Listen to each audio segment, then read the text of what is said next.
Hello, hello guys. Hold on, I'm trying to get this thing working. Oh my goodness, hold on. I just got an important text message. 1 second. So hello guys. Hello Stormy Miss, nice to see you. Just securing my phone. I guess while we wait for people to show up. Let's see. Is everyone still on? That's so strange. I'm like seeing it on here, but I'm not seeing it on my computer. So none of these are actually showing up on my computer for some reason. Hold on, let's see. Oh, because I am logged into the wrong, hold on 1 second. Ay, today has been crazy. How is everyone doing? Let me log into the correct one. So right here, I tried to gather all the stuff that I need to set up this tank. I'm running extremely late today, but let's see. Let me make sure that I'm logged into the correct thing. No. Refresh. Okay. Dang it. Hold on, I got that. Everything's good. Okay, everyone's doing well. Okay. Hello, everyone. I'm trying to get everything working. Don't know why things aren't working. Okay. There we go. Maybe things are going to start working again. Hold on. Hope everyone's doing well. Hi, KG Cichlids. Simply Betta, sneaking this in at work. Awesome. Why is this not showing up in my thing? That's really strange. I was hoping that I would be able to look at the chat here, but I guess whenever I'm using my phone, then it won't let me look at it here. Oh my goodness, and that is a terrible, terrible thumbnail. I'm not... Oh well. I'm just not going to look at that. Okay, here we go. Now I got the chat up here that I'll be able to look at every once in a while. Side note, guys, check this out. We were cleaning out the biology storeroom, and I found these awesome books. So Culture Methods for Invertebrate Animals. These are like old books, right? And then I found this one. I don't know who bought this for the school. It's a really old, it's like an NS book. Not sure when it was written. So that's kind of neat. And then there's like a neat map. See? Looks like it used to belong to a teacher in room 318. So it's kind of the neat things that you find whenever you clean out biology storerooms. Looks like the earliest this book could have been published is 1966. So that's kind of an interesting book that's just been hiding in the biology storeroom this entire time. So anyway, this live stream is just going to be me setting up a tank, you know, hanging out. I'm not going to be like looking at the camera a lot because I actually want to get this done. But here, I just wanted to show you guys my classroom really quick. It's coming together. I am still not ready for the first day of school, but let's walk around a little bit. So this classroom is a marine biology classroom. You can see that the teacher I'm taking over for has decorated a lot. With marine biology posters. Yeah, I love it. It's nice and big, you know, and this is where the students are going to keep their books, okay, some of their books.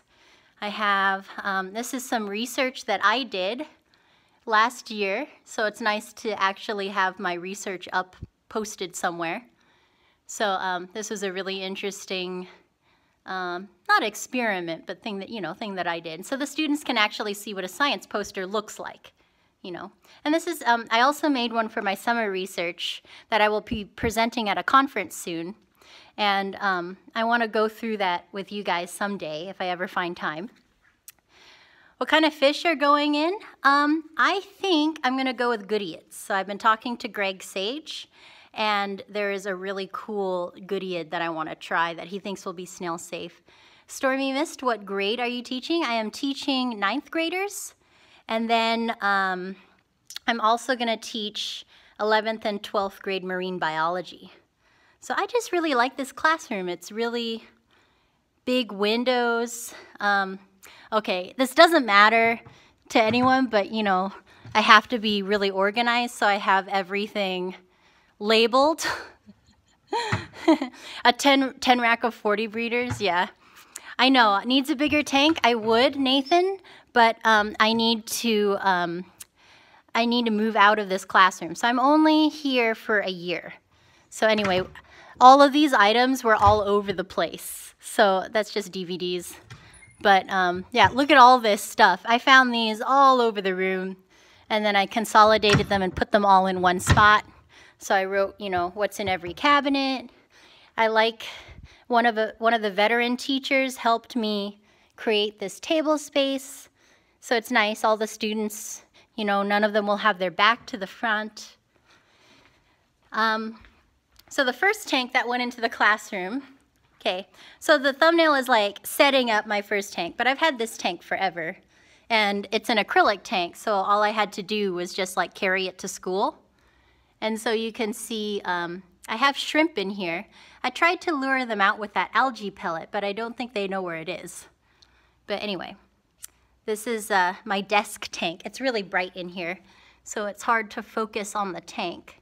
But I have a bunch of shrimp in here, just little cherry shrimp. And that'll be my desk tank. You can see I already got duckweed all over my desk, so I gotta clean that out. But otherwise, it's looking nice. So anyway, yeah, I meant to get in here a lot earlier. And then, of course, my boyfriend decided to cook breakfast for me. And there's one thing that that I really believe in. It's the moment that you start to take someone for granted is when your relationship dies. So I decided to have a long morning at home and just do this later because, you know, that's more important really. So let me set this up, try and find a good place to set this camera up. Hope everyone's doing well. Again, this stream is just going to be me setting up this tank as quickly as I can. Wow, the lighting is difficult. Let me try and turn down some of this stuff.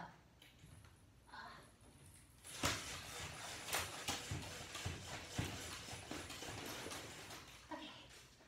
Hopefully maybe that helps. Oh no, that's a lot darker. That's not going to work.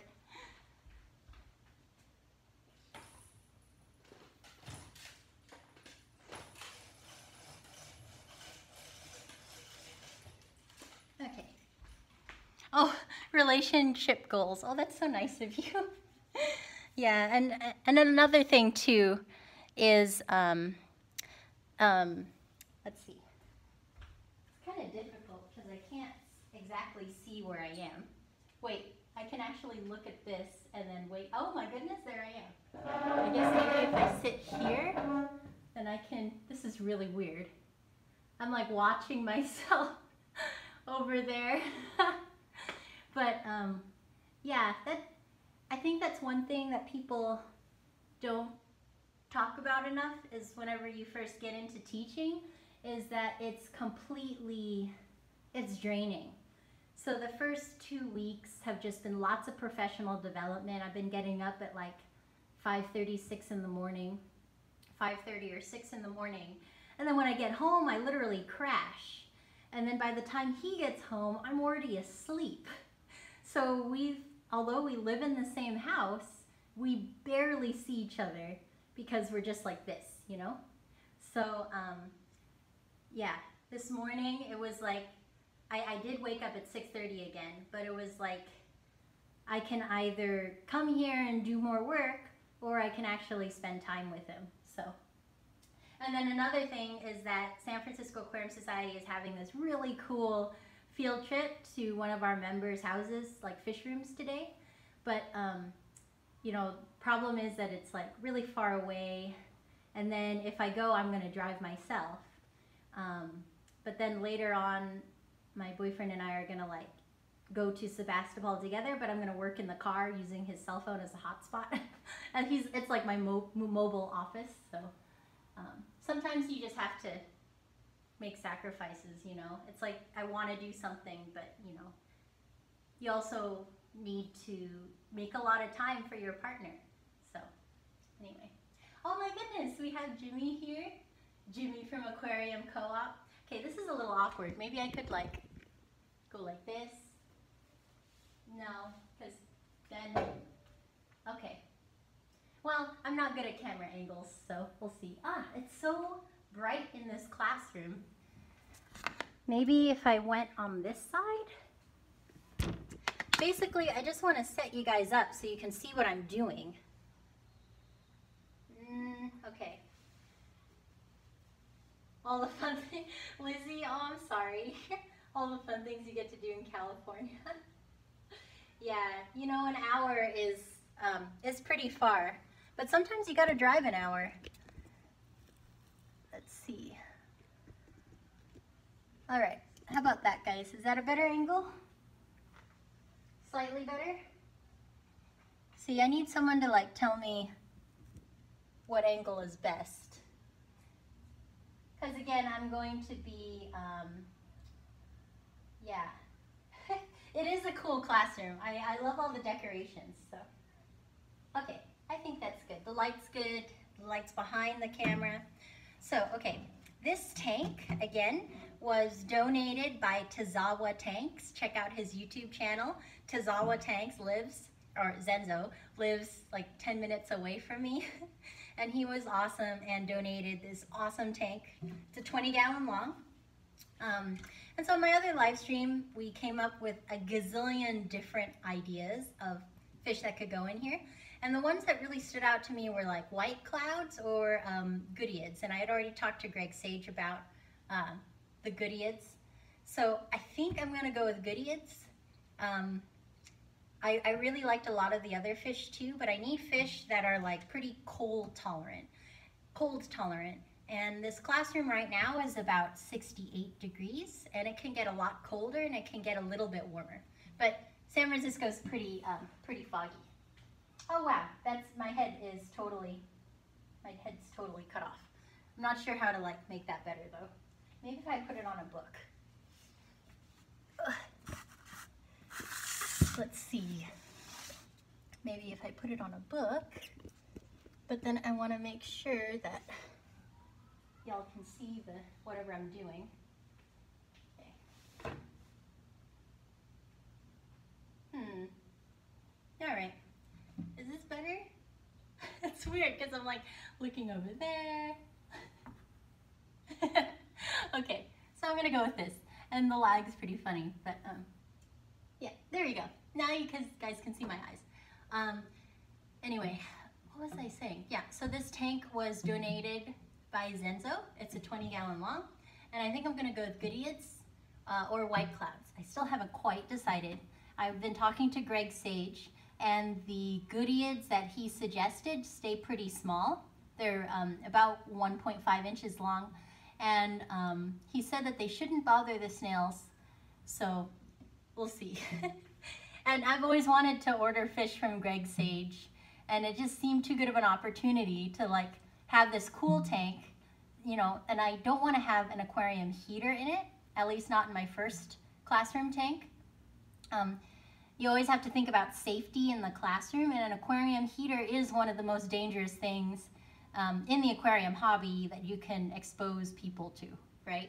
So like say one of my big goals is to have the students help take care of this tank, and an aquarium heater, you have to be really mindful of unplugging it whenever you're doing water changes, things like that, because they can explode on you. And I really would hate that to happen to a student. So let's see. Yeah, the 20-gallon long, it's a great profile. It doesn't take a lot of room. It's gonna get some indirect sunlight from this side. And then the important thing is that this tank has to be able to support Elodia. So here's some Elodia. I got this at a professional development thing. We were learning how to use the temperature, pH, and dissolved oxygen probes that the students are gonna be using for their investigations. and they had a bunch of this stuff left over. And I was just like, can I take it all? So me and then my master teacher, he's actually the classroom right next to me. He took a whole sandwich bag full of it home too, because he has a tank as well. So anyway, let's see. Thank you everyone for hanging out. So again, this is going to be me mainly focusing on the tank. I will be looking over, actually I'm going to put my laptop over here. Okay.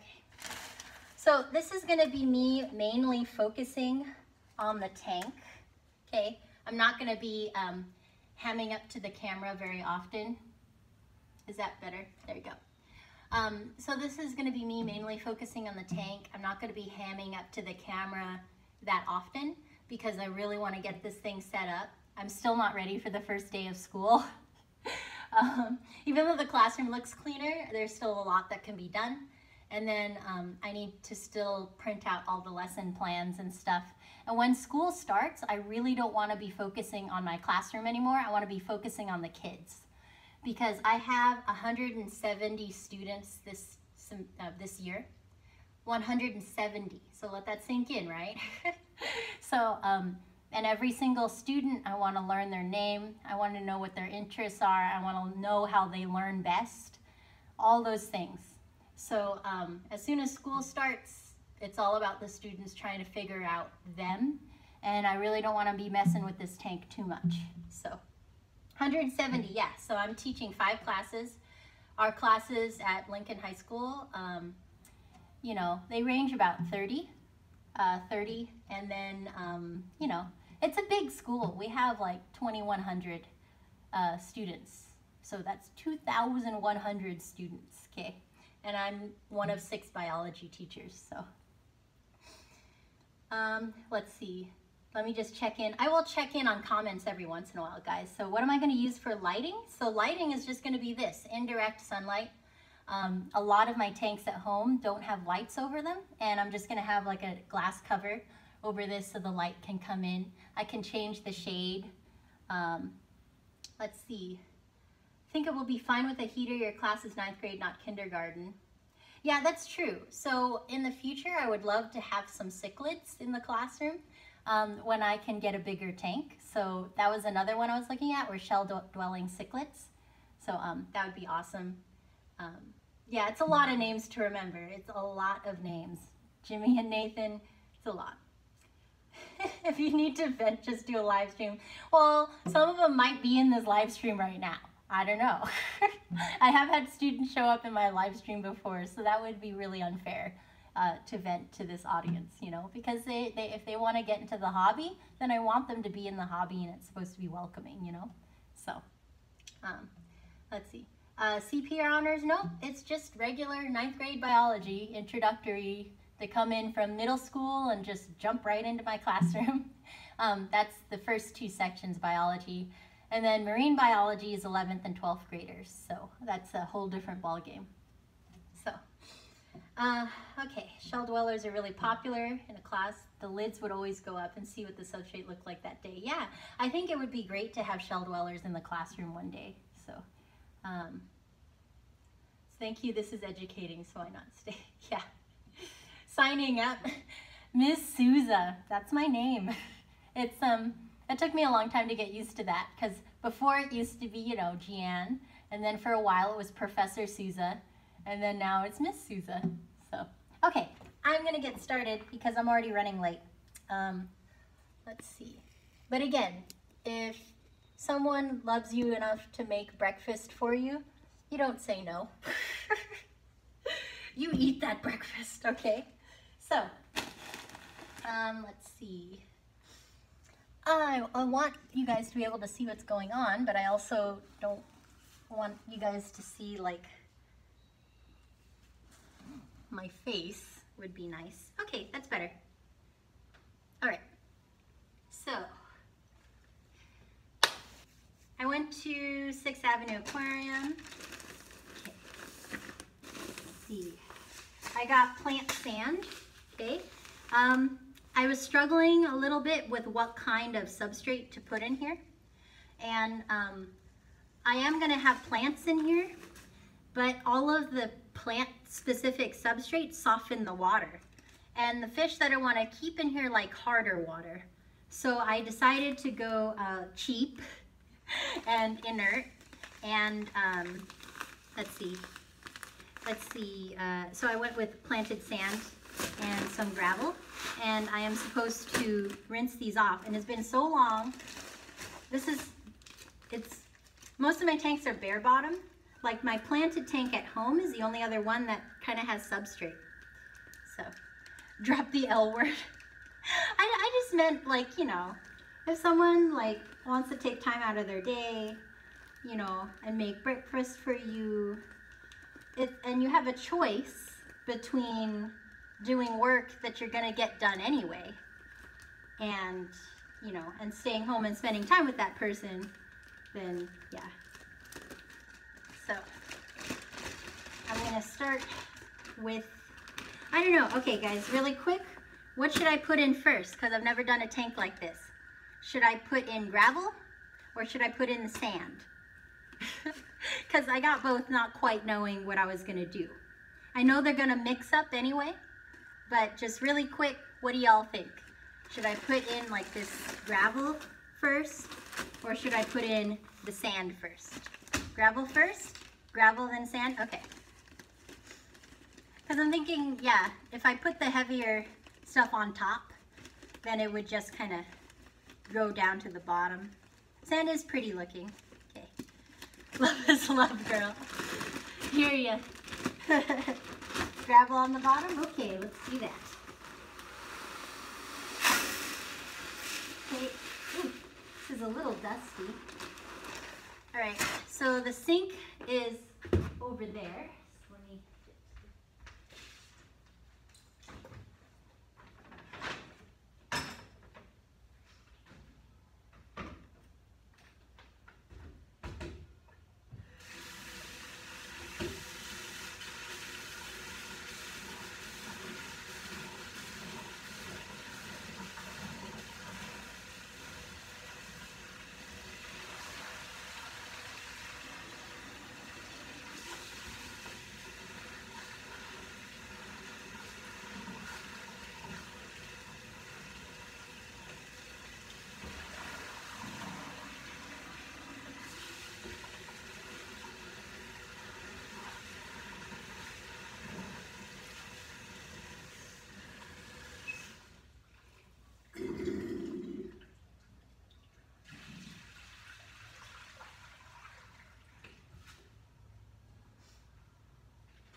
So all I did was rinse it out until the water was clear. Okay, so I'm going to put it in. Okay, that's one bucket. I don't want a super deep substrate layer. Okay. Everyone should like every single fish video out there. Let's all support the fish fam. Yeah, the sink is nice. The sink is nice. Okay. We have two sinks, or I have two sinks. It's my classroom. There's a sink back here, which is kind of for my food, and then a sink over here. And there are a bunch of little sinks that like don't do anything. They like, when the water comes out, it's like jet propulsion water. So let's see. Let's do some more. So this is cheap gravel, okay? And I noticed whenever I was rinsing it out that there are a lot of twigs. See, there's a lot of like detritus in here. So it's really good that I'm rinsing it out.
out on. So a list, awesome. I love all this crosstalk while I'm busy doing this. Just a question, is anyone planning on watching the solar eclipse tomorrow? Let's see, I'm gonna kind of bank it in the back.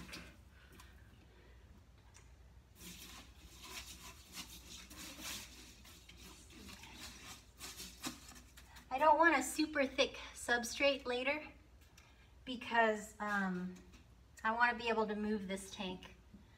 Right, Monday. I meant Monday. Yes, Monday. I was just wondering who all is getting ready to watch that. Oh my goodness, Simply Betta, that's crazy.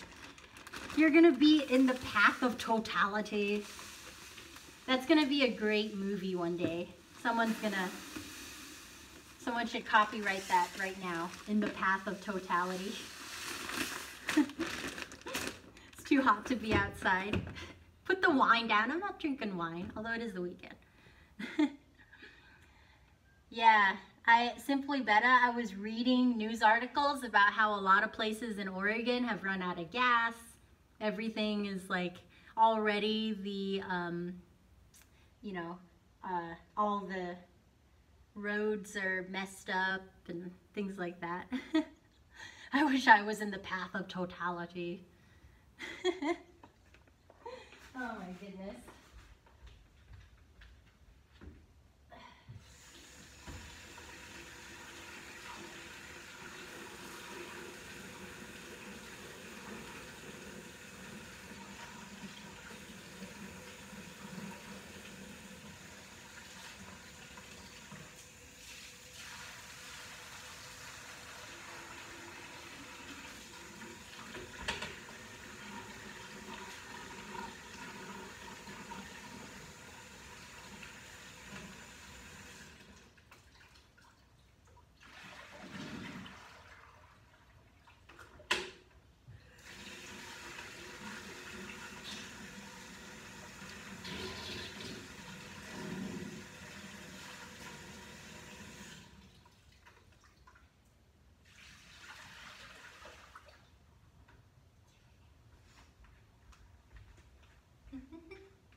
Okay, 97% eclipse, Allison. Oh man, Philip Thompson, 99%. Gosh, that's gonna be great. In Missouri, oh man. Slater's getting 97 to 98%. Yeah. Yeah, Lizzie, 2024. So I'm gonna save all of my glasses. So Google was really nice. And Google does a lot of educational outreach with San Francisco Unified School District and a lot of the other school districts around Google headquarters. And they actually donated a class set of glasses. So I have a bunch of solar eclipse glasses in one of those cabinets. So I'm gonna be taking my kids out during the solar eclipse. I highly doubt we're gonna see anything though, because it's always really cloudy here, but I'm gonna try, you know. So, gonna try. Okay, sand is looking nice.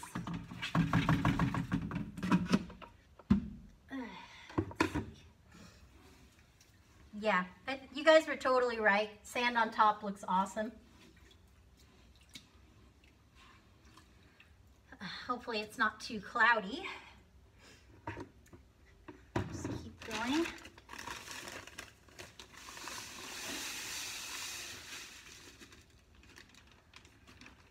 Yeah, Nathan Stark, it's just the demand is so high for it. So that's why they're going for crazy expensive. And make sure you get the correct ones. Don't get the ones that the scammers are doing.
so hopefully this is rinsed out enough. The nice thing about having a bucket like this is that as you are watching, I can put a small amount of substrate in, and then I can rinse it really well, really quickly, and then it's manageable enough for me to like lift it up and pour it. So.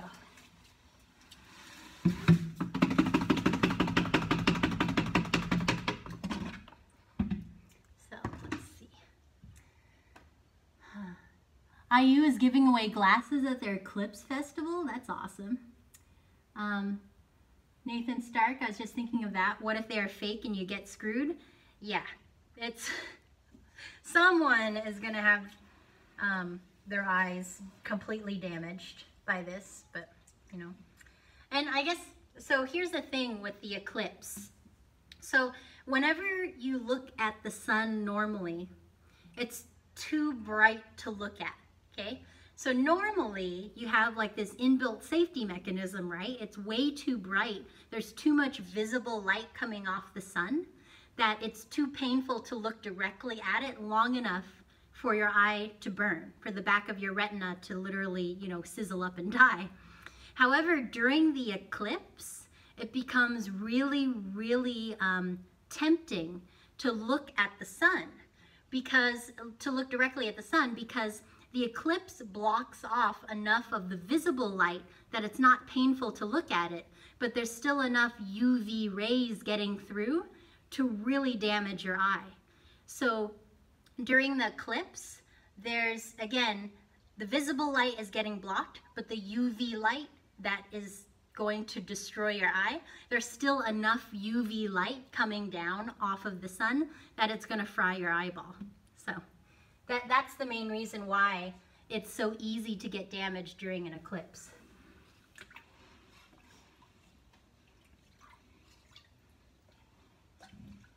So what I'm going to do with my students is, there's this really great video that I saw on Facebook, and I saw it several years ago too. There's a guy that recreates what happens whenever you look directly at the sun. So your eye is like this curved lens, right? And whenever you shine light through a curved lens, it's gonna make it concentrate into a pinpoint, right? That's why whenever you have a magnifying glass in the sunlight, that's why you can like be death and destruction to all the ants around you. Oh, that's strange. Hold on, my phone is ringing.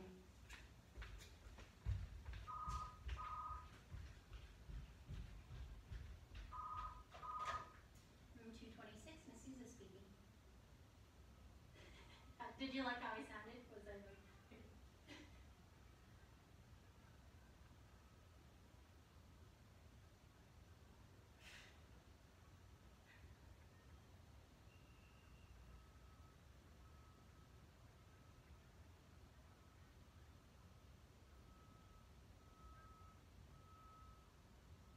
Oh, I have clipboards too.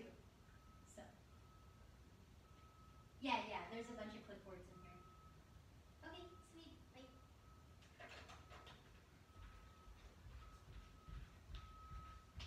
Okay. Sorry about that. One of my colleagues is also here on Saturday.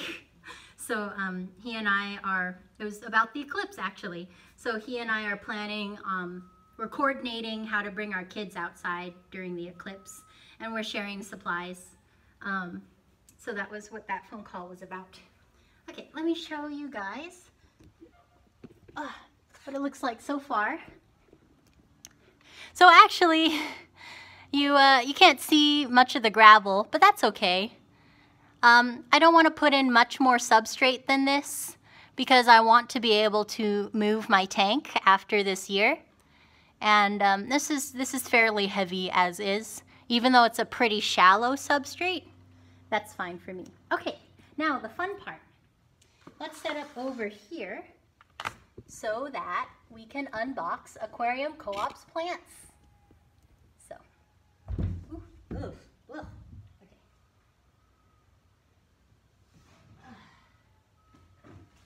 right.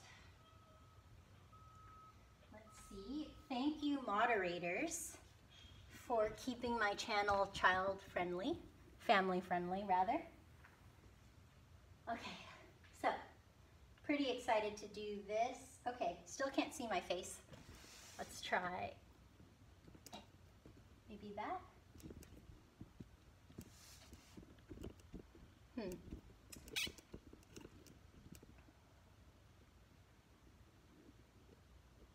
Maybe like that.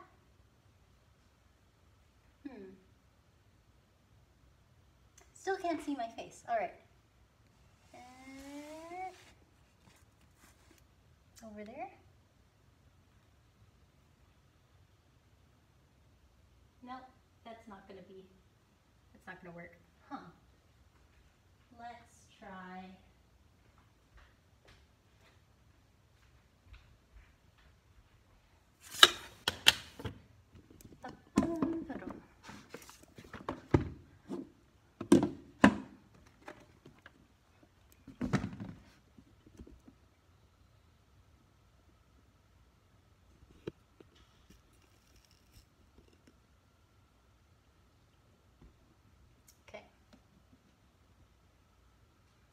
Nope. My goodness. Sorry, guys.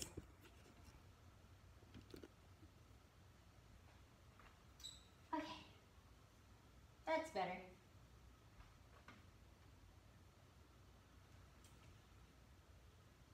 Just sit down and do the unboxing. Yeah.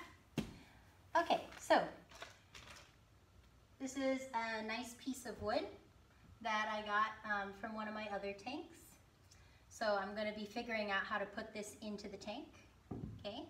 I have some pothos cuttings from my other tanks, and one of these is going to go in the shrimp tank, and then the other one is going to go in this tank. Okay. I have a little dwarf lily bulb that I found when I was picking up the gravel, and it was so cheap that I had to get it. It was only $3. So let's get a pair of scissors.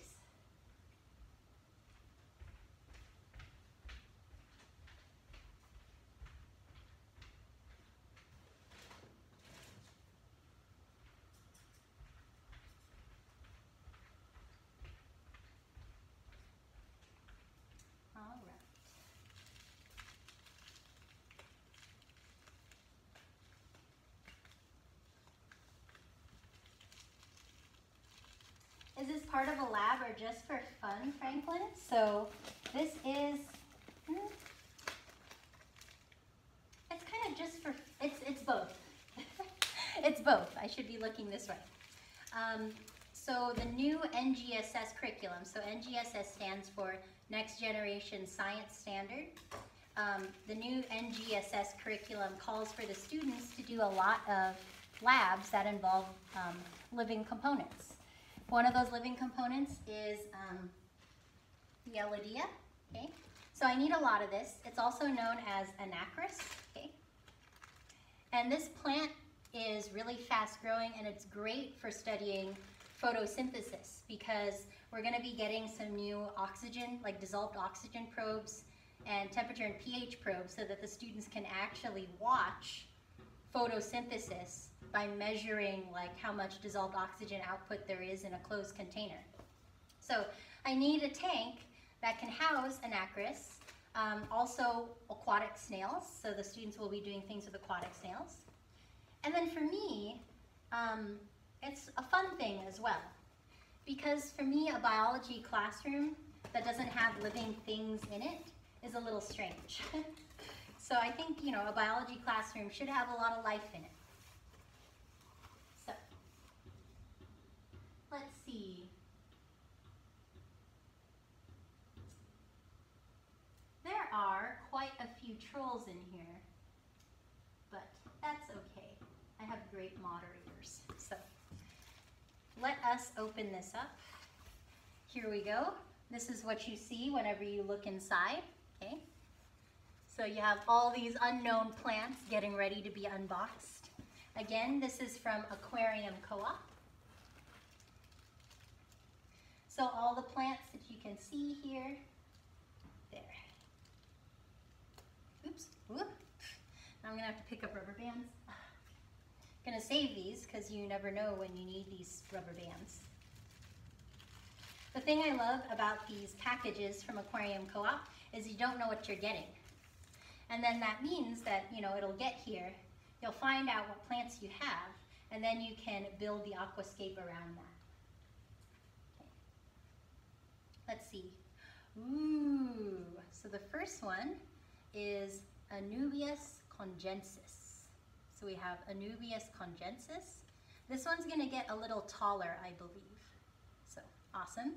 We have Anubias congensis. I'll put that here.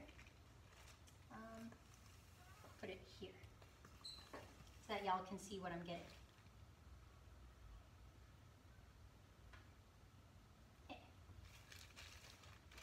Anubias congensis. Next, we have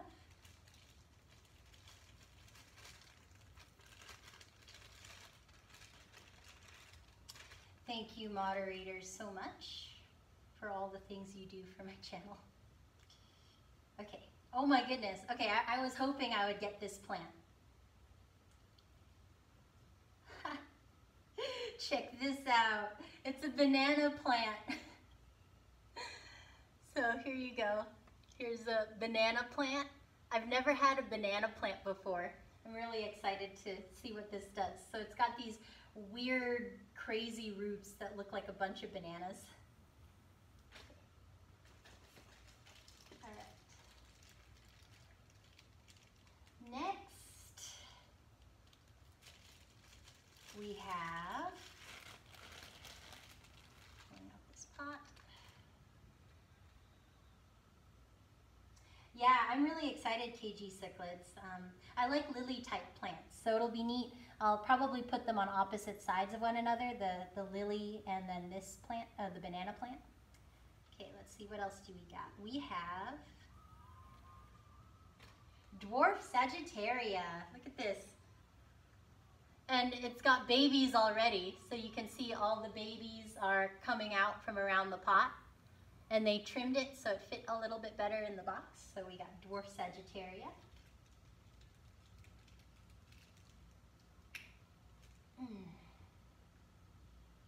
Let's see. What kind of fish are going in? They're not going in today, but I will be putting in probably goodeids, a species of goodeiid that doesn't get very large. Okay, so we have like this mystery. Oh, it's a Marimo ball. These are so cool. So this thing is gonna expand a little bit underwater, but apparently I was reading about these. So these are native to Japanese waterways, and they roll along the bottom of the river. And then whenever whenever it reproduces, this thing it just kind of poops out a new Marimo ball. So this is gonna be cool. Okay, so we got a piece here. Okay, we got some bigger plants on the bottom. Oh, thank you, Echo's Farm. I'm glad I was able to be helpful to you. I'm glad. That really makes, doing this worth it. And having you all here too. This is awesome. Otherwise, I'd be here all by myself. So, all right. Let's see. Oof, this one. I love how they package them. All of them are packed really well with wet paper towel to make sure that they survive the trip. Yes, we got a sword, guys. So we have a red flame sword here. Love this plant. I got one of these in my other package, the other plant package that I did, and this plant is really gorgeous. I'm hoping this will add some nice bronzy color to the tank. So, let's see, what is next? Packaged so nicely. I mean, look at this. There's no movement in the box. The plants are coming out perfectly. There's no bent and broken leaves anywhere.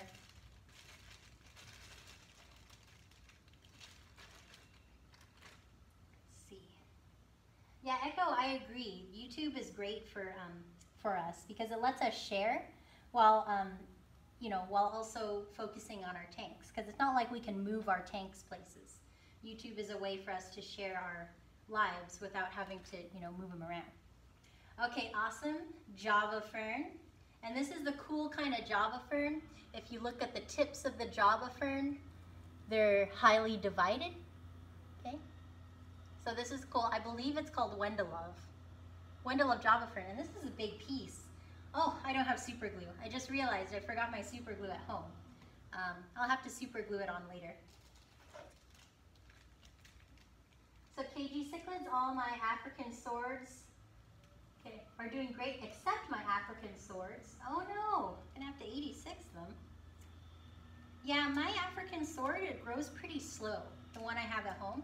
I'm hoping this one does okay because this is pretty inert substrate.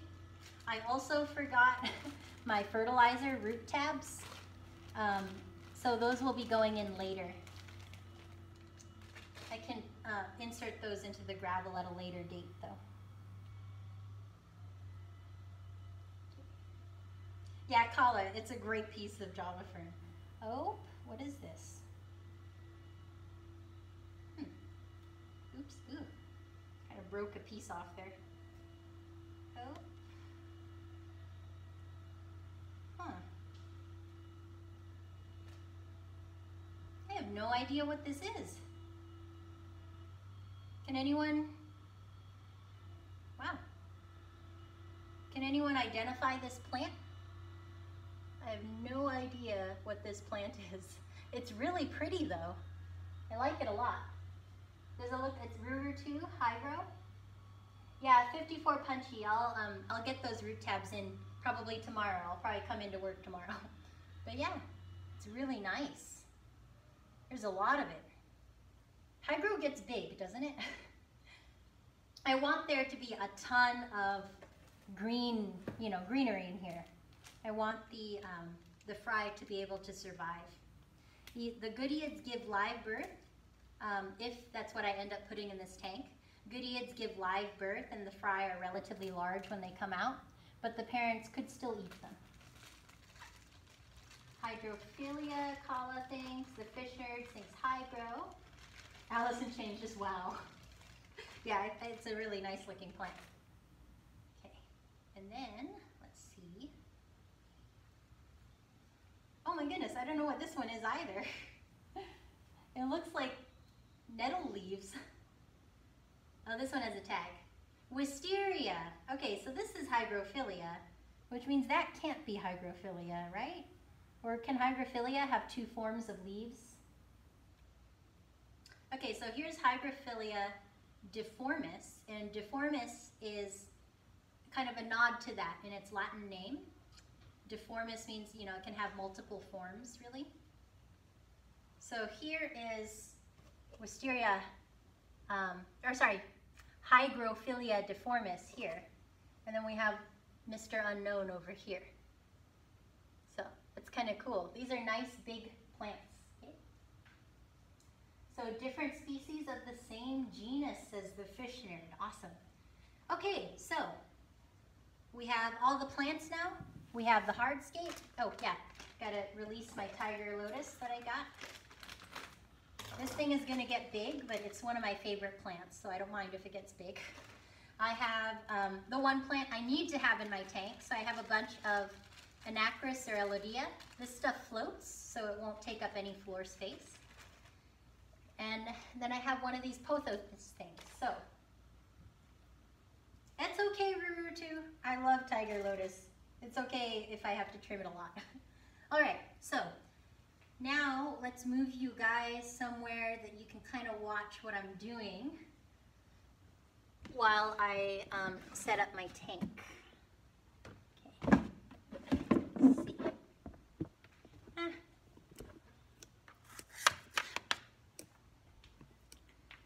Maybe here, would this be a good place?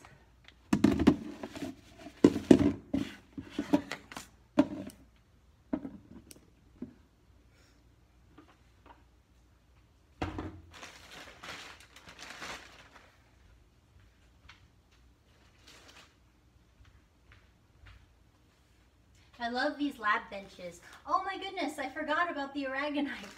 Oh no. Okay, gotta put that in real quick. So Ruru 2, I have pothos in all of my tanks at home, and all I do is I just trim it a lot. So hence why a lot of my friends have pothos in their tanks too. So that's fine. Okay. No, Augustifolia isn't that bushy, it's a dwarf version. We need Kyle, we do need Kyle. Kyle is being really wonderful, and we're working out how to get aquarium plants into here, or aquarium snails into this tank. So that's going to be fantastic. Okay, let's see.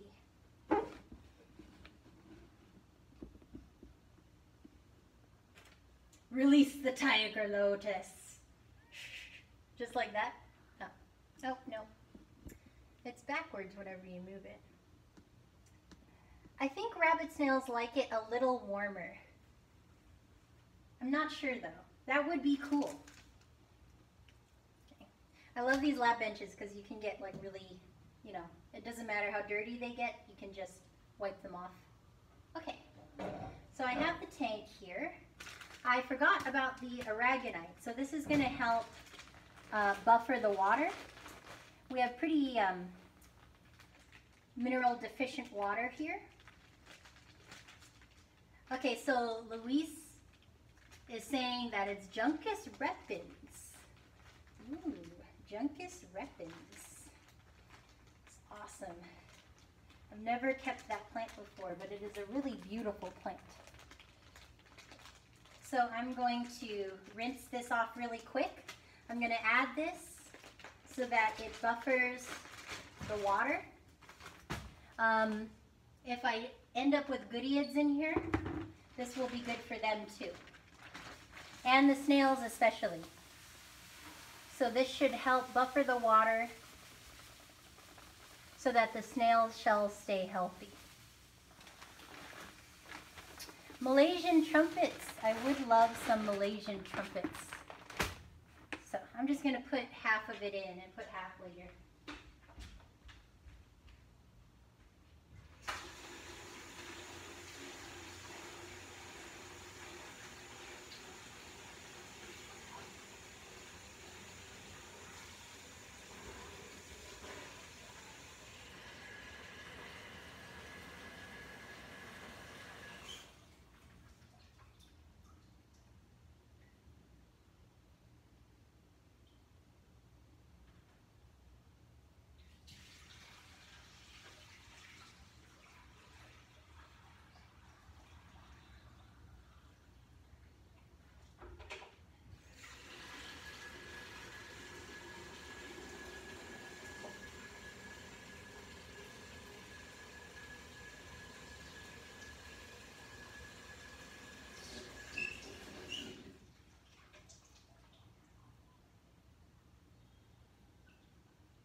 Sorry, that took quite a bit of rinsing.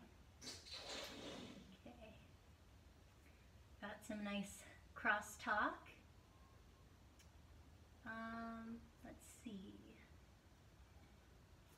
So big city bettas, the CTPKs are more aggressive. Any guesses on why? You know, I am not sure why. I did notice that my red bettas were also quite aggressive compared to their yellow like brothers and sisters.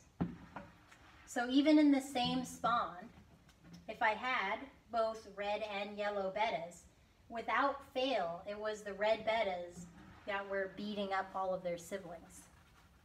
So their red makes more sense, and I can go into that later.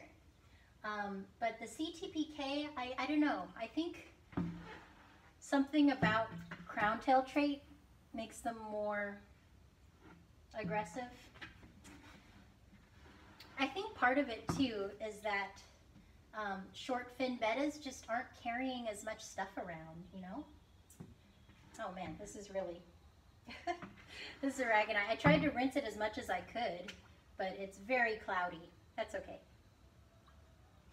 Anyway, you know, the short fin bettas aren't carrying as much stuff around.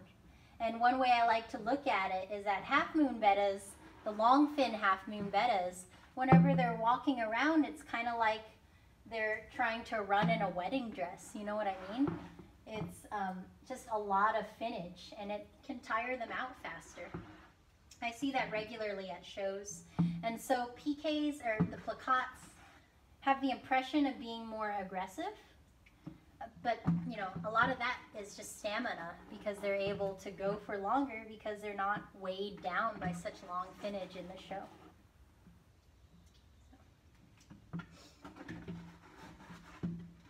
So I'm not sure.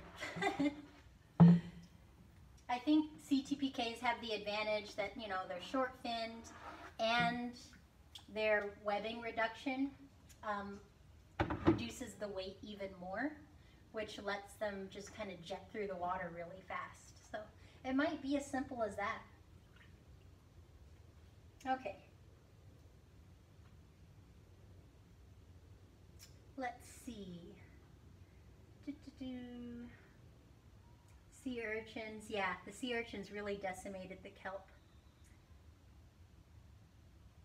So, okay, you guys are talking about abalone sea otters. Interesting stuff.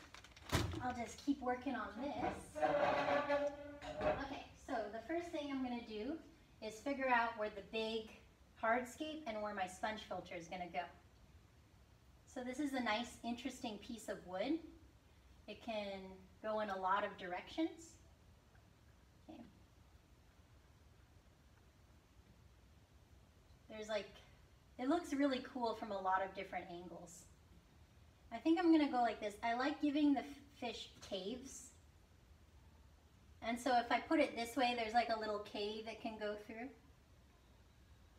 Okay. Like the fish can go through that cave.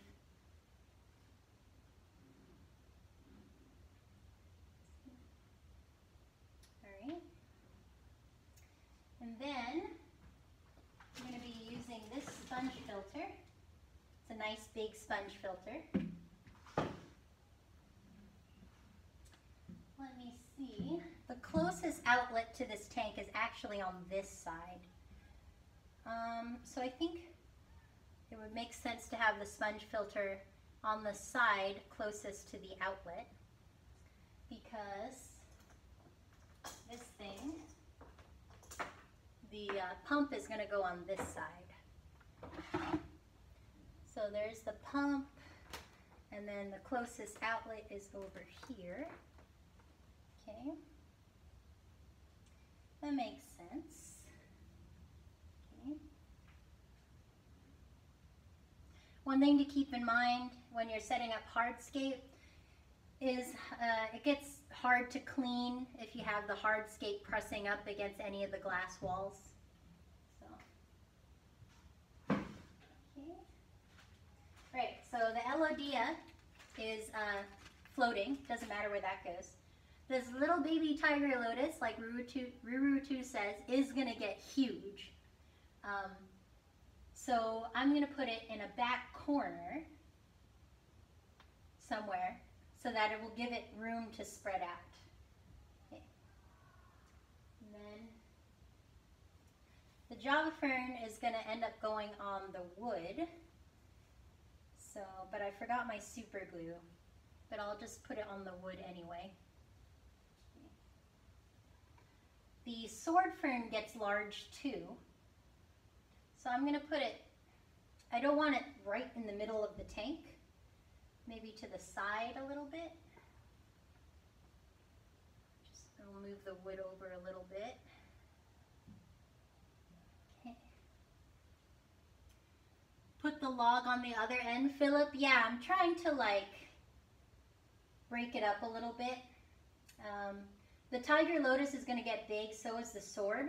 So I'm going to move this up a little bit. So this will be, it'll block the filter a little bit. We got the possible Juncus repens. This one could go in front of the filter.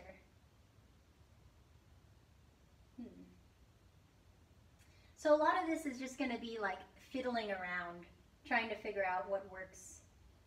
And I think I can pull this apart. So I'm going to put this over here for now.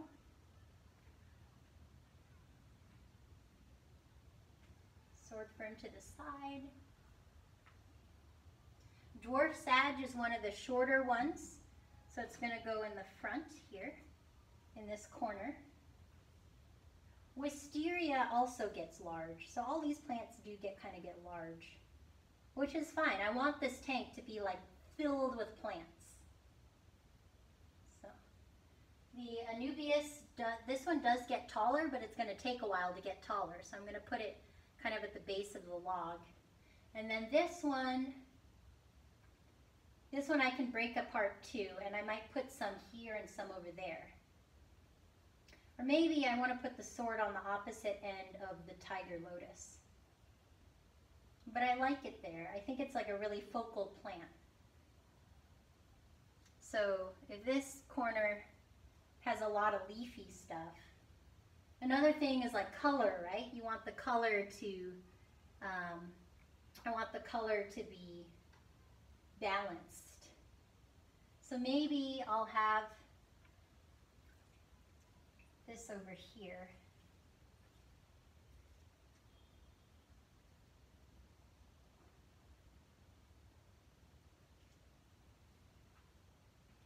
Okay, how tall does the banana plant get? I need to look this up. Anyone? How tall does the banana plant get? It's really cute right now. They're like the lotus? Okay. Like the lotus, so I don't want it on the same side. But I want the kids to see the roots, because the roots look really cool.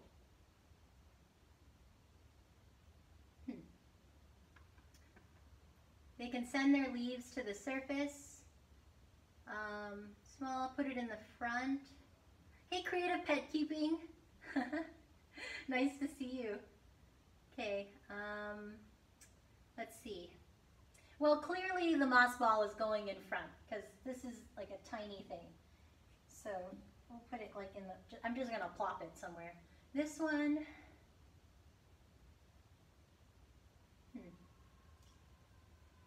I'm going to put it kind of by the wood.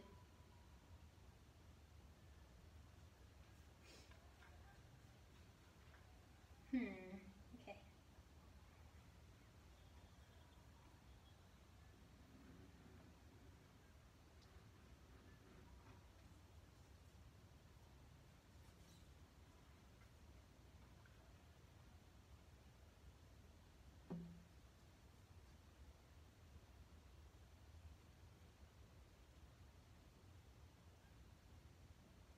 All right.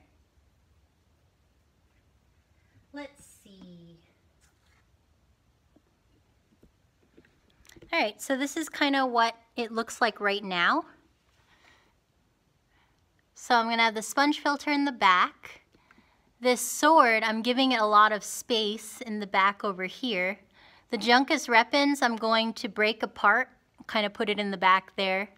The Anubias and this moss ball is going to go wherever it wants to go, but the Anubias is going to be in front of the wood. There's going to be a little patch of dwarf sag in this area. The tiger lotus gets that whole back part, and then the wisteria is going to be kind of in there. So here's the kind of the overlook of what I think it's going to be. Okay. So I'm going to look at it a little bit more.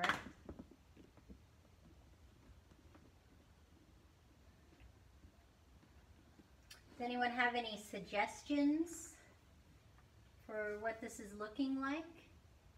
Not much substrate, might need plant weights. Yeah, I might. I didn't think about that. So what can one use as a plant weight? Well, I'm just gonna keep looking at, so I like to like set it up and then just let it sink in. See if I want to move the wood or something. Okay, let's see.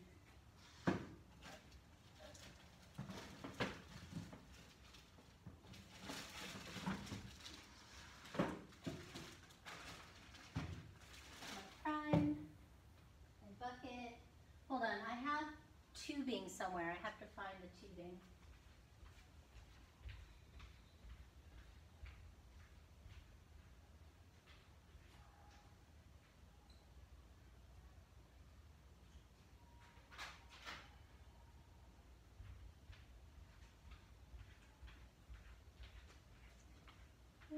I'm going to add the tubing. So Allison, that's a great question. I don't know, I've never used them. It's going to be a very busy tank, Philip Thompson, and I want it to be busy. I want it to be something that you can get a little lost in, you know. That's how my planted tank is at home, and I just love it. It's like you can look into the tank and see something new every day.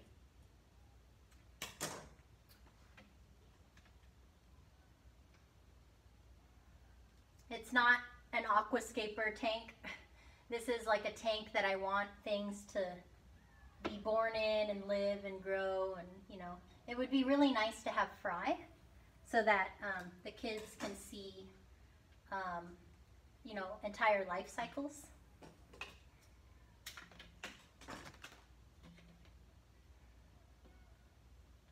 Usually I use a used sponge filter. So this is unusual for me to have a brand new sponge filter. I'm gonna probably bring some media from home to help cycle it, but I'm not in a rush to add a bunch of fish to this tank.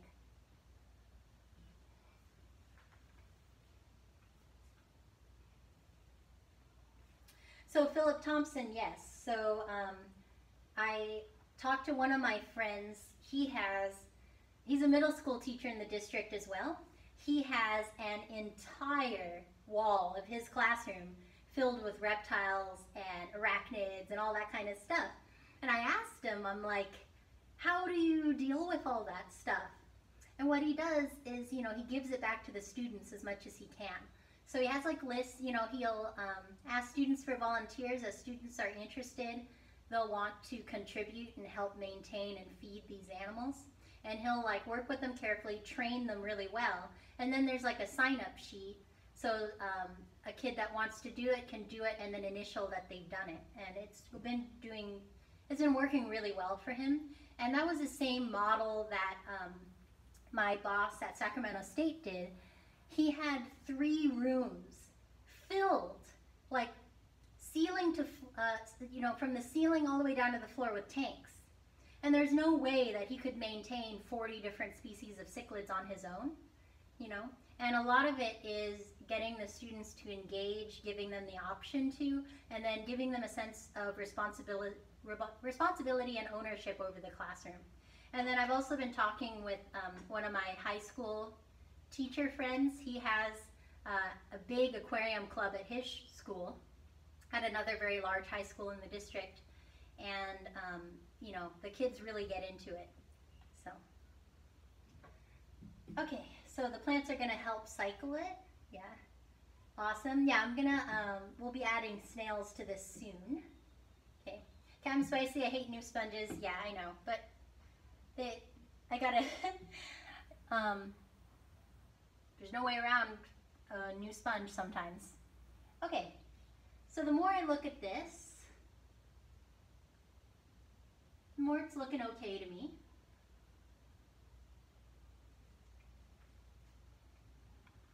I think I'm gonna go with it. I'm gonna go with it, hope things stay down. Hopefully I don't need plant weights. The Java Fern, damn, I wish I had my super glue. I'm gonna try and wedge it into cracks into the wood. I think it's large enough that it'll wedge. Let's see. Delegate to the problem student. No. It's a volunteer system. That's actually one of the reasons why I got into science way back in the day. My 5th grade teacher had walking sticks in her classroom. And if you've never held a walking stick, they're really amazing animals. And she had cages and cages of walking sticks in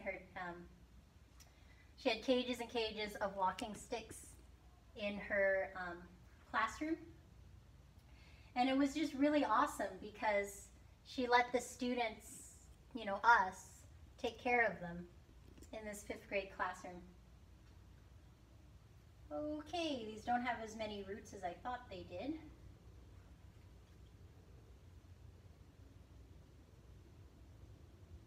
Oh boy, these like have no roots at all. I might have to do this tomorrow.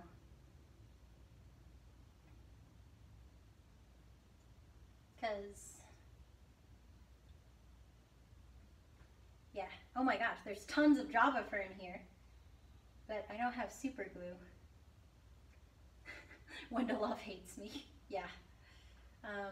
Wow, I have, you know what, I'm gonna see if one of my colleagues has super glue.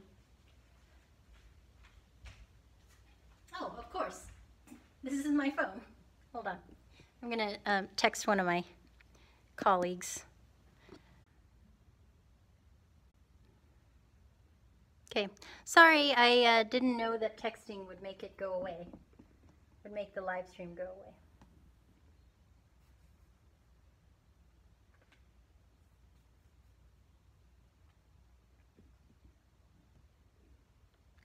Sorry, is it back yet? Should be back.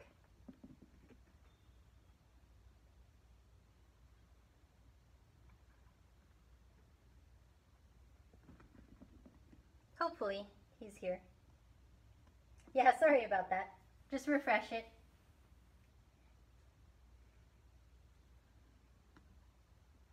Sorry.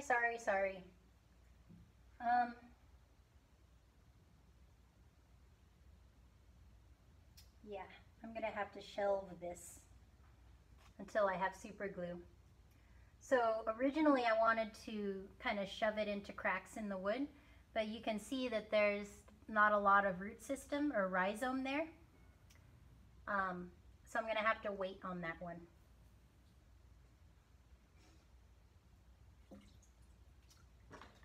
But that happens whenever you have things at work and things at home.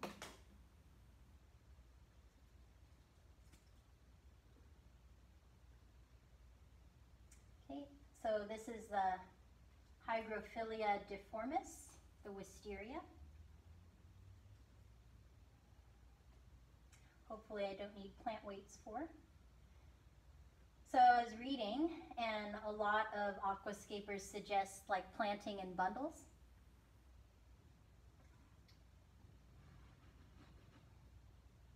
Okay, so it doesn't look like there's a lot of substrate, but there actually is quite a bit. So I think it'll be fine. So I'm going to make bundles of 3 back here.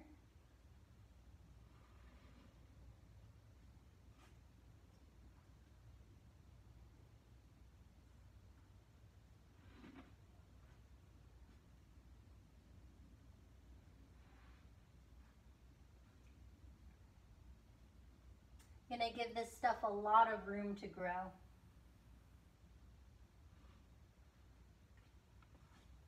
Because this stuff gets pretty wide.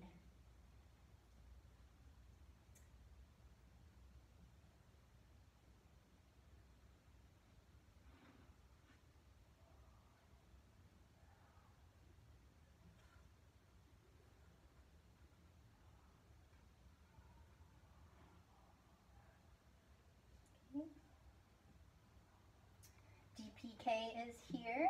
Awesome. Nice to see you.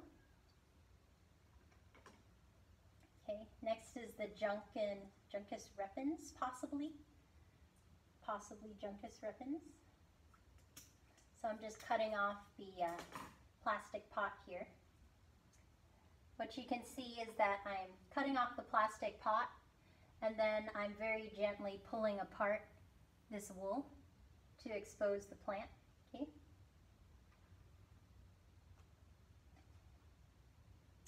So this one, the root system isn't that mature.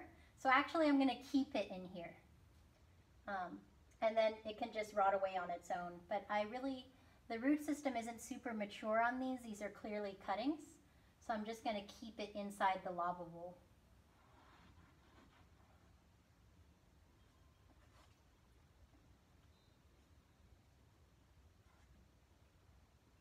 And then I have another half over here. Let's see.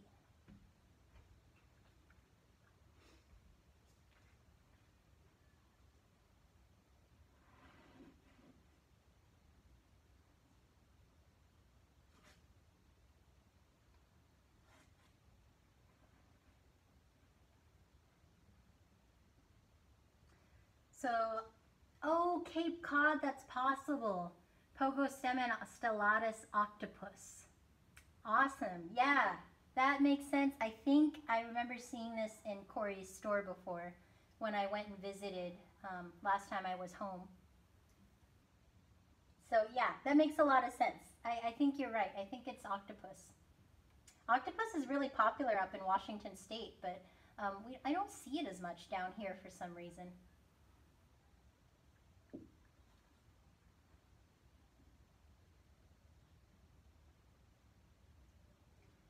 Okay, next is this one.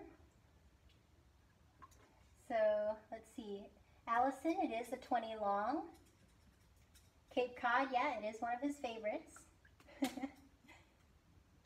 DPK says, so excited I have collected some bluefin killies, blue-spotted sunfish, and some other killies. Oh my goodness, that's excellent. I would love to live somewhere that let me collect. You can't collect in California. At least not legally.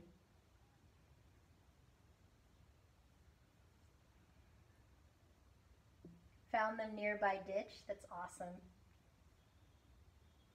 That's really magical. Like, that's one thing that a lot of these city kids don't get to have a chance to, is to see, you know, to see these kinds of things. What am I trying to say? To see animals in the wild, you know. There's not a lot of it in the city. They're all controlled environments. Whereas when I was growing up in Washington State, you know, I would go out and just stay out for hours, no supervision, just lost in the wilderness, basically. It's something I wish, you know, that's another reason why I want to have living things in my classroom. It's not something these kids necessarily get to have.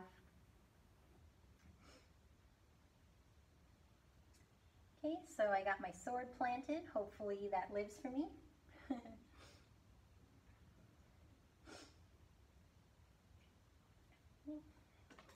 The Anubias, I don't have super glue, but I'm just going to gently put it in the substrate, but keep the rhizome up well above the bottom of the tank.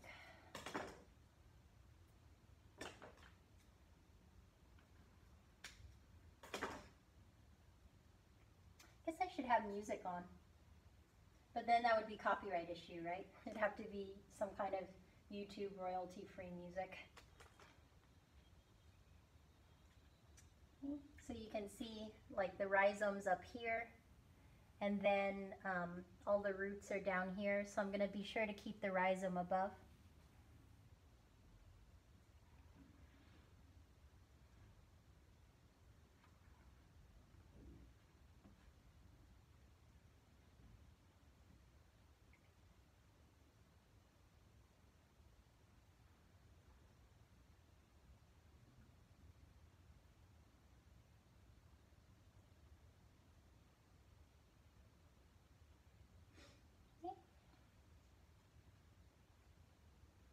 Let's see.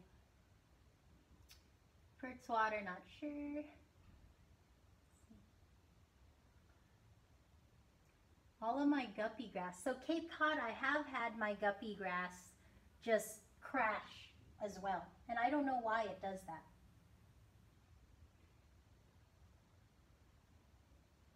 It'll just like randomly crash.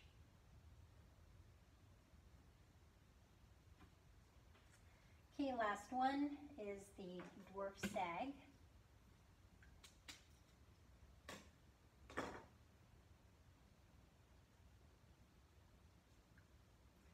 Got to go. Thank you, Jimmy, for hanging out with me on this nice Saturday.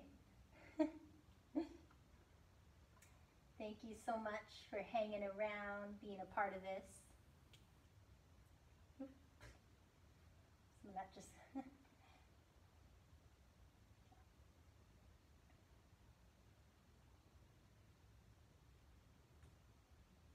So yeah, this is the part that I like. It's just very calm, very meditative, just kind of placing the plants. Sometimes, you know, it's just calming to be planting these plants. That's why I said at the onset, you know, if you wanted a show, then this wasn't really it. This is just me setting up the tank. And a lot of fish keeping to me is just being really calm. It's like a nice, peaceful part of your day to be working with the fish, which is, you know, kind of why sometimes it's hard to do videos, because you just want to just be in the moment, be mindful, be present, stuff like that. Sure, a lot of people, you know, for them it's a very calming activity as well. Okay. Wow, so the roots in here are being really difficult to pull apart. So I'm just going to leave it basically. I was going to separate them out a little bit more. So this is how the plant produces new plantlets. You can see there's kind of a runner here, and then a new plant comes out on the other end. And it's really neat when this thing gets going, because it can like kind of run across the front of an aquarium. So what I'm going to do is I'm going to trim off the babies here, and I'm going to plant them as separate plants.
Okay, so the only plant I'm not going to be able to plant today is the Java fern, but I should just be able to take this out and glue it tomorrow.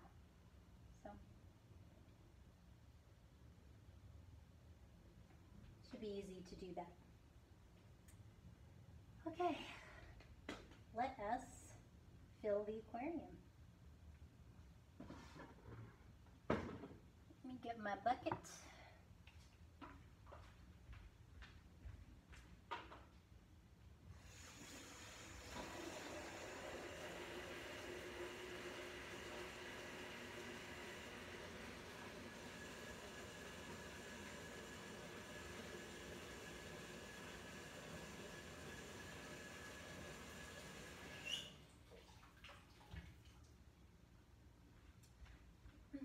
So another reason why I wanted a very cold tolerant fish is that I actually can't control the temperature out of the tap. So it's just one knob on all of my faucets. Like I can't have hot or cold water.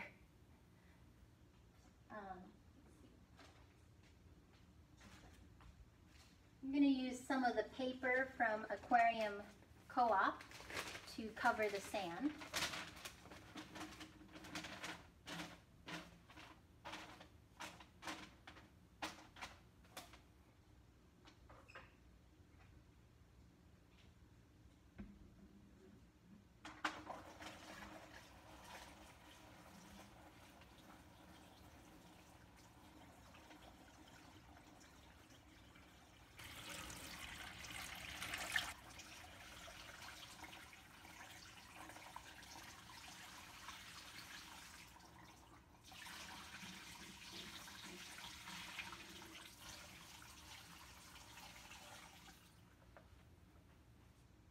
Okay, I managed to minimize disturbance.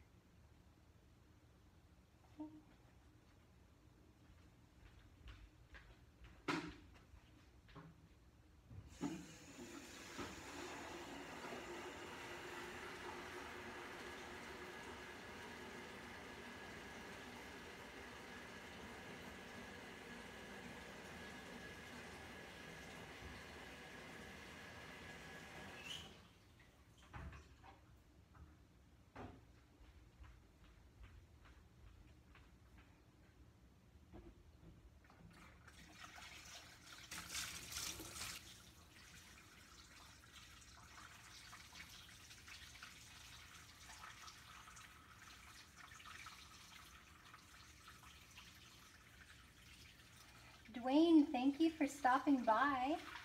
Didn't even know you were in here. Have fun doing water changes.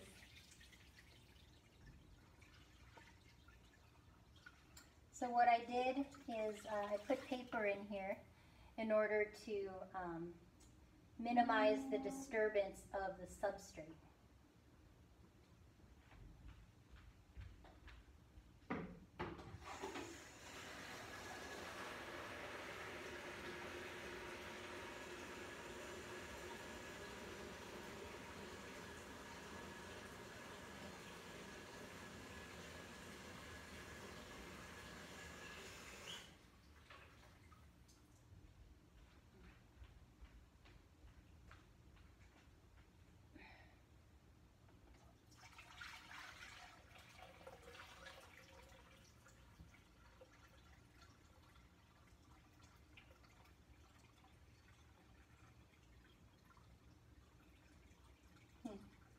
Oh man, I would love some crypts in here too.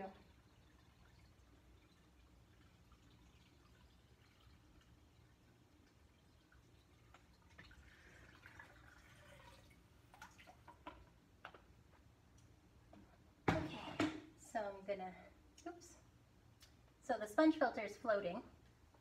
So I'm just gonna hold it under the water and squeeze it so that it can take in the water and hopefully stop floating.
I need a bigger tank. Yep, eventually. Eventually, I will much prefer a bigger tank.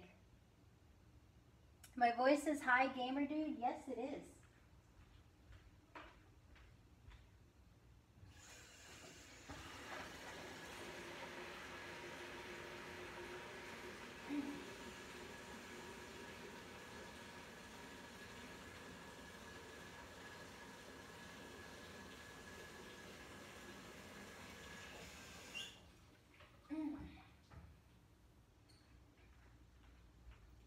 Yeah, that's one thing I really used to actually hate my voice, but I've gotten used to it.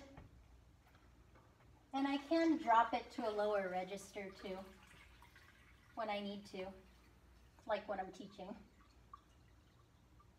I try to anyway, but I do have a very naturally high voice.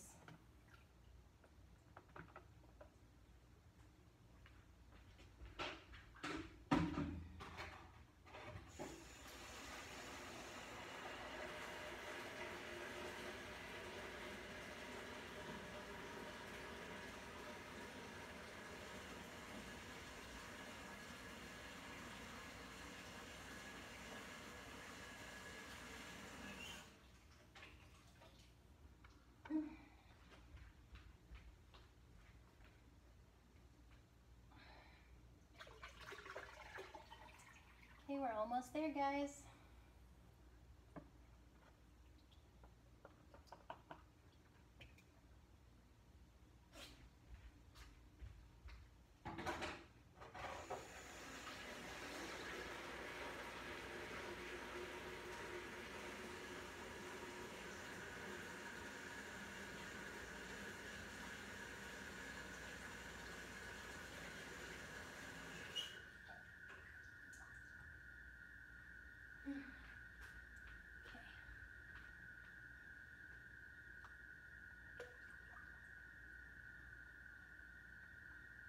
All right.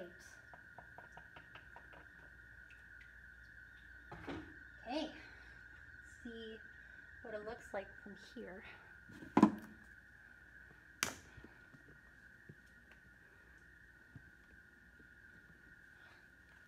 Okay, yeah, that's a good idea, Danny.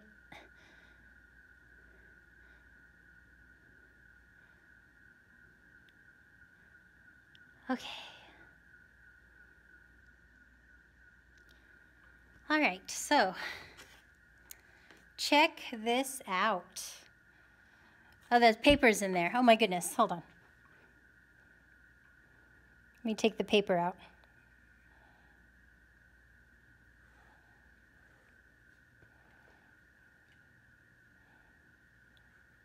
So I had the paper in there to prevent too much sand from shifting. Okay, let me just dump this over here. Okay, so doesn't look like much now, but I am pretty excited for what this is going to look like. Yeah, thank you, moderators. So this little Marimo ball is just going to like roll around everywhere. But yeah, I think it's going to turn out good. So this wood looks pretty bare, but I'm going to be adding a lot of Java Fern Wendelov to it. So just imagine this thing covered in Java Fern Wendelov. I think it's going to be a nice focal point in the aquarium, and I can do that. I have not seen the moss ball expectation versus reality thing, but you know, it's a little cloudy. I'll check in again tomorrow, but I really like this, and I'm pretty sure that Cape Cod is correct and that this is the octopus plant. And then over here is wisteria. So this one, don't think I'm going to need plant weights because you can see it's staying down pretty well. We'll see though. And then Sagittaria. So as it grows in, the Sagittarius is going to kind of take over the front here. It'll be like a little green pillow. And then back here, this stuff gets really wide. I have it in my other tank too. And then this thing, this tiny thing, is the red tiger lotus, and it's going to be pretty big. And what's going to happen, and I can show you guys on my tank at home, these are going to turn into really long, beautiful leaves that are just going to take over this half of the tank. So that's what's going to happen over here. I'm going to have this covered in Java fern. And then over here is my little Anubias congensis. This will get larger, but for right now it's a baby. And then the banana plant, I decided to just kind of lean up against the wood. And then I want to see like long things here too. My sword here, I want it to kind of take over this part of the tank. And then eventually the octopus and sword will cover the sponge filter. So anyway, that's the tank so far. It's pretty cloudy. I really like having the sand on top, but you can still see some of the gravel here. So yeah, I think this will be, oh my goodness, you're right, Ruru too. All right, let's just dump all of this in here. Let's just throw it in. Ha! All right, so this will be floating everywhere basically. And hopefully this provides a lot of great cover for all the baby fry that hopefully are going to be in here. And then the students can also use it for their experiments. Elodia, yes, musical. It is Elodia. This one's not looking so good, but the rest of them look nice. Okay. I say Elodia, Elodia, Elodia. Not sure anymore how you say it, but I think this is gonna look great. You know, give it some time. It'll be nice to watch it grow in over time. I grew to save the plant's life. Yes, I'm just gonna use the window. I'm just gonna use the window. You can see I've drawn the shades down a little bit because this actually gets a ton of light this side. You can see we have typical San Francisco cloudy weather up there. You can just see, if you look off in the distance, you can see all of the avenues are just covered in fog. But it's pretty cloudy here at all times, but there's actually quite a bit of light. What experiments are they going to do? They're not going to do it in the tank, but like, for example, they'll take one thing you can look at under the microscope, if you have a microscope.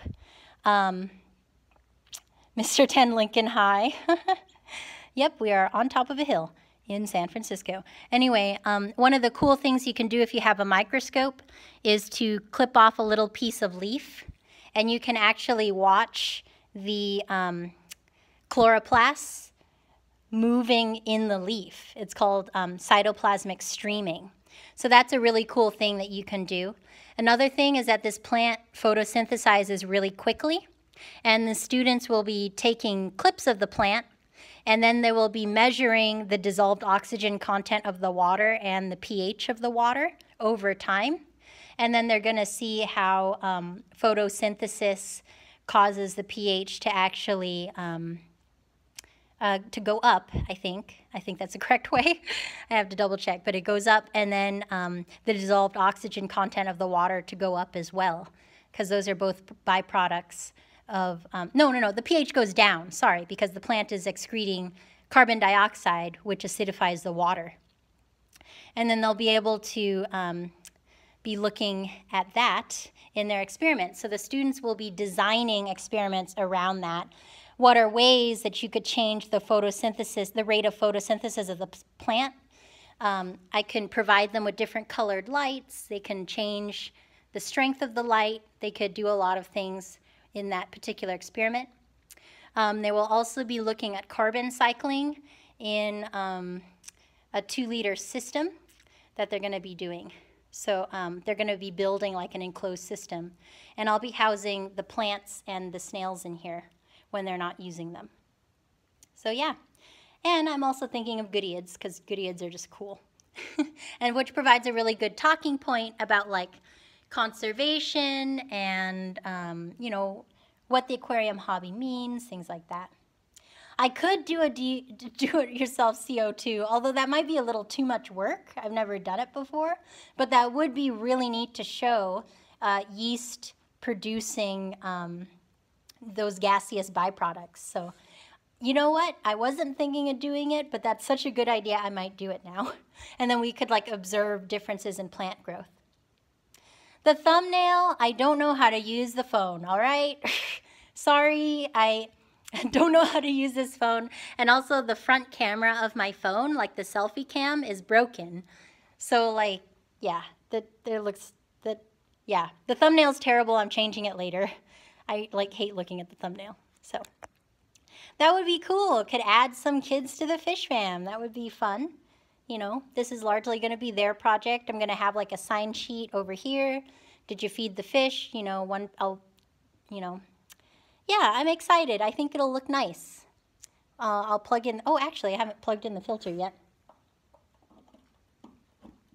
Let's see if it works. Oh boy, that's not a great sign. There we go. And then, let's see, plugged in the filter.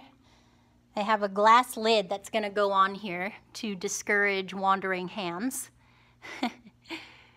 So yeah, DPK, thanks for dropping by. And I think I'm going to call this good. Call it good. Thanks everyone for being here, for you know, being a part of this with me. This is really exciting. So thank you guys all for dropping by. This was really fun. And I'll be giving you guys updates on the tank. I'll probably check in really quickly tomorrow, maybe once I glue this thing in. And yeah, thanks guys for being here. Okay, bye guys. Oh, I have to click on this, don't I? Okay.